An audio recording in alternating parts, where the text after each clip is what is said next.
Alam niyo ba na ang avocado ay napakaraming vitamins and minerals sa katawan natin? Kaya, kung meron kayong pagkakataon kumain ng avocado, huwag niyo pong haluan ng kahit ano, puro lang po. Lalo na sa morning, napakaganda sa katawan po ito. Try natin.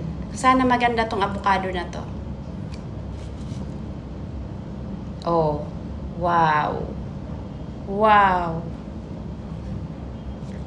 So, kainin natin ng puro.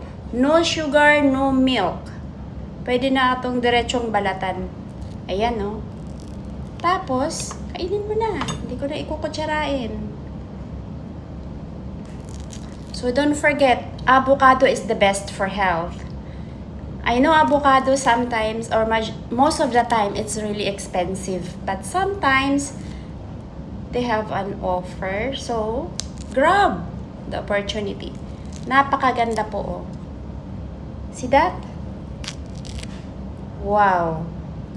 Pwede pong balatan ganyan lang. Huwag nyo na pong kutsarain. Malinamnam naman po ang avocado.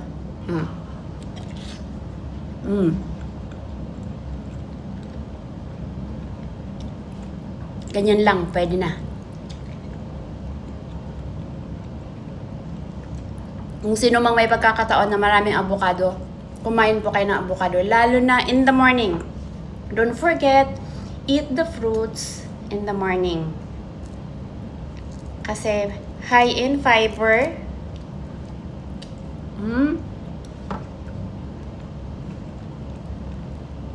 Sarap.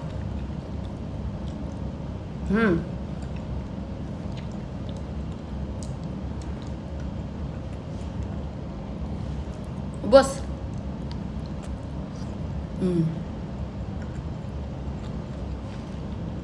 Ang pa isa. Sana po nakakatulong. Tandaan niyo po, ang kalusugan ay napaka-importante. Maraming salamat po.